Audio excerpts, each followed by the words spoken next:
जो पुलिस उधर से चलता है, ग्रामीण चौकीदार जो फोन किया था, कृष्णा चौकीदार तुरंत फोन करके बोलता है कि आप लोग भाग जाइए।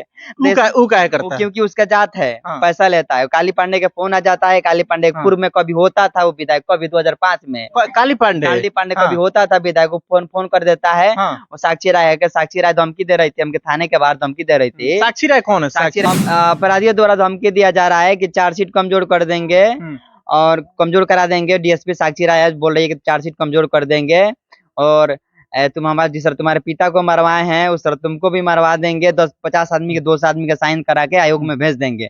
चला वाले बसाई यादव, छठू यादव, शिव प्रसाद यादव, विजय यादव, सूरज यादव, सारे लोग आके नहीं और हमारे जाति के लोग हमारे आसपास के आके सारे लोग हथियार से लेके हमारे पति के मार पीट के घायल को तो लोग बसाया।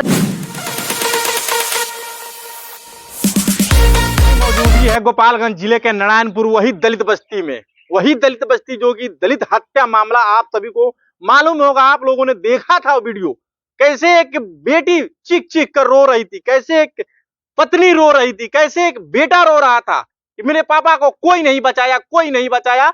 अब बगल के दबंग यादव समाज के लोगों ने मार डाला। इसी परिवार से हम बात करने के आए हैं और मिलने के लिए भी आए हैं कि आखिर उस दिन कैसे कैसे माजरा टोटल हो गया। इधर आ जाइए। आपके पिताजी को उस दिन मार मार कर हत्या कर दिया, कैसे कैसे माजरा हो गया? देखिए 27 तारीख को सुबह 7 बजे करीब हम लोग अपने खेत में मतलब अपने जमीन पे सौर सफाई कर रहे थे। भीमराव अम्बेडकर जी की मूर्ति स्थापना करने के लिए अभी प्लान कर रहे थे लोग। हम मतलब 5-6 सदस्य 6 सदस्य हैं। तो उसी क्रम हमारे गांव के यादव दबंग है, कुछ अपने कुछ मेरे जात है लोग, हरवा हथियार से लेस होकर के आकर मेरे माँ को मेरे पापा के आंख में मिर्ची पाउडर डालकर बंदूक के कुंडा से पेट पे मारने लगे और लोहे के राड से आंख में चाकू मार दिए, नाक काट दिए, दोनों पैर तोड़ दिए, हाथ तोड़ दिए, सब कुछ तोड़ दिए। मतलब एक सबका एक्सरे रिपोर्ट है। मतलब उसके बाद हम मम्मी को किसी तरह जान बचा करके भगे तो हमको भी मारने पीटने लगे। उसके बाद टाइम पुलिस पहुंची, पुलिस पापा को उठाकर लेके गई। हम लोग भी गए, वहाँ पे इलाज हुआ। इलाज के दौरान वहाँ से रेफर कर दिया गया गोपालगंज इलाज हुआ, सारा रिपोर्ट बना, वहाँ से रेफर कर दिया गोरखपुर के दरमियान मेरे पिताजी की मृत्यु हो गया।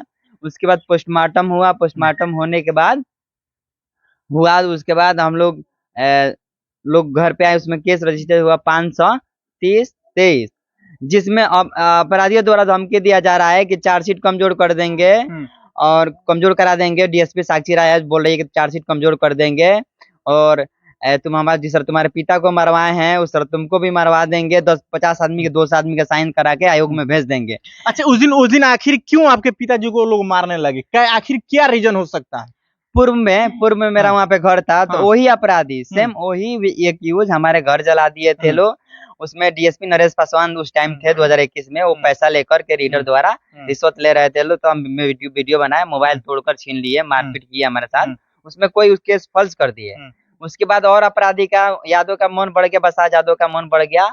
तो आखिर मुख्य आरोपी कौन है? मुख्य आरोपी बसराज यादव, छठू यादव, विजय यादव, सूरज यादव, शिव प्रसाद यादव और सारे भी सारे हारवा हथियार से लैस थे। बंदूक, मिर्चा पाउडर लेके, छुरी, चाकू, सारा चीज लेकर के पापा को मार रहे थे। तो लगातार 3 साल से लगातार घटना का अंजाम दे रहे हैं। पुलिस की नाकामी की वजह से मर्डर हुआ है हमारे पिता को। और पुलिस वाले रिश्वतखोर नहीं होती तो आज हमारे पिताजी नहीं मरे होते। ग्रामीण चौकीदार जो पुलिस उधर से चलता है, ग्रामीण चौकीदार जो फोन किया था, कृष्णा चौकीदार तुरंत फोन करके बोलता है कि आप लोग भाग जाइए। क्योंकि उसका जात है, पैसा लेता है। काली पांडे के फोन आ जाता है। काली पांडे पूर्व में कभी होता था वो विधायक, कभी 2005 में काली पांडे कभी होता था विधायक को फोन कर देता है। और साक्षी राय धमकी दे रही थी, हमके थाने के बाहर धमकी दे रही थी। साक्षी राय कौन है? साक्षी राय डीएसपी है, अभी प्रभार में, SHO प्रभार में है। अभी प्रेजेंट में STPO प्रांजल है। तो मतलब हमको धमकी दे रही थी, जिस तरह तुम्हारे पिता को भी मर्डर करवा दिए, अब तुम भी ज्यादा बोलोगे, तुमको भी मर्डर करवा देंगे। 10-50 आदमी खड़ा करा के साइन करवा देंगे और एसपी को सौंप देंगे। जरा सोच सकते हैं। देखिए दलित परिवार के लोग हैं, देखिए टोटल अभी 5 ही लोग हैं। कितना खौफ में है आप ना। दलित की बात करने वाले लोग आइए ना, कैसे माँ, बेटा, बेटी, बीवी तड़प रही है। देखिए यही बच्ची का 28 नवंबर के दिन शादी था और 22 नवंबर के दिन तिलक का दिन था। सारे खुशी में पानी फिर गया, मातम में बदल गया। आइए उस दिन रहुआ कैसे कैसे वो दिन घटना हो रही रहुआ वो दिन रानी होई जी हमर चारू लइका रहल से हम ने हमर मालिक रहनी होई हाँ सो सफाई करत रहनी सने अरमान रहे कि बेटी के वो जी अथी बारात टिकावे के अपना अच्छा वही से सफाई उफाई होत रहे सफाई करते साहब बाबा साहब के मूर्ति स्थान के लगे। हाँ बाबा साहब के स्थान ने उनकर मूर्ति लगावे के भी हमके प्लान रहे कि वो जी लागे वो बेटी के हमरा बारात लगे। हाँ हमरा मालिक के बहुत दिन सर मान रहल जे हम के वजह से वही के अथी में हमके जाके सर सफाई करत रहनी सन चले वाले बसाई यादव छठू यादव से प्रसाद यादव विजय यादव सूरज यादव सारे लोग आके नहीं और हमारे जाति के लोग हमारे आसपास के आगे सारे लोग हथियार से लेके हमारे पति के मार पीट के घायल को दलो बसा यादव ले बंदूक का कुंडे से हमारे पति के मारे लगले पीठ फाट गई दोनों हाथ टूट गई दोनों पैर टूट गए आँख दोनों चाकू सनिया प्रसाद यादव चाकू सनिया आँख पर नाक काट दलो कान काट दलो हाथ में के नाखून उखाड़ दलो। जरा सोच सकते हैं, देखिए कैसे दरिंदगी से मौत दिया जाता है दलित समाज के लोगों को आज भी। देखिए एक पत्नी कैसे बिलख रही है, किसके पास गुहार लगाए। वही दबंग यादव समाज के लोग पिस्टल से आते हैं मारते, बंदूक के कुंदा से मारते हैं, सरिया से मारते हैं, उसके बाद निर्दयी तरीका से अकस्मात मृत्यु हो जाती है इलाज के दौरान। देखिए पूरे परिवार देखिए आज तितर बितर हो गया घर। देखिए गांव का कहें, देखिए गांव के लोग सब के सब मुर्दे हैं। कोई नहीं आ रहा इस परिवार को, क्योंकि उस अपराधी से खौफ है। इस गांव में दहशत है, काली पांडे नाम का अपराधी से भी दहशत है। यहाँ का स्थानीय चौकीदार भी इन लोगों को डरवाता है। का स्थानीय चौकीदार भी आपको डरवाता है? स्थानीय थाना कृष्णा चौकीदार है, वो उसके फेवर में रहता है। जब उधर से पुलिस रेड करने चलती है तो बता देता है कि तुम लोग भाग जाओ। पुलिस में कुचायक और थाना ही पूरा बिक चुका है, कोई इंसाफ दिलाता नहीं। आपके पिताजी का मृत्यु हो गया, उसके बाद कोई पकड़ाया है कि नहीं? अभी दो अभी पकड़ाया है, वो भी वहाँ पे प्रदर्शन किए, पटाए रोड पर पूरा चिल्लाए, तब जाकर दो पकड़ाया। उसके बाद एक भी रेड नहीं हुई है, एक बार भी कोई रेड नहीं हुआ है।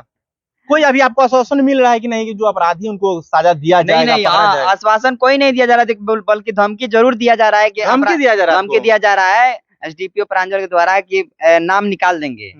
एसडीपीओ प्रांजल के द्वारा धमकी दिया जा रहा है कि हमसे बोल रहे हैं कि निर्दोष है, हमारे सामने मारा है मेरे बाप को, आप जानते हैं कि निर्दोष है। आपके पिता के साथ हुआ होता तब पता चलता आपको, आप बोले निर्दोष है। मेरे पिता को मर्डर कर दिया, वो लोग बोल रहे हैं निर्दोष है। काली पांडे उसके बाद पैर भी कर दिया है, बोल रहे हैं कि नाम निकाल देंगे हम। वो कौन होते हैं नाम निकालने वाले? मेरा पिता का मर्डर हुआ है, जो किया है लो, जो एक्यूज है, मैं नाम दिया हूँ उसमें, तो नाम क्यों निकालेंगे? अगर नाम निकाल दिया नु तो हम उनका के ना छोड़, चाहे केहू होई, हम ना छोड़े उनका खातिर ना, तो हमने के लिया के जाओ लिया के दे दिलन के सब परिवार के हमने के मत हम सब वाले के का सहारा जी है, सब कोई के छोड़ दे समझे जहां ना, तो हमरा पति के जंग मरल बनी। देख लीजिए परिवार कैसे असहाय महसूस कर रहा है, डरा हुआ महसूस कर रहा है। साहब आइए ना, इस परिवार को न्याय दिलाइए। कैसे बिटिया बोल रही है, बीवी बोल रही है, बच्चे बोल रहे हैं कि हम जहर खा हम लोग मर जाएंगे।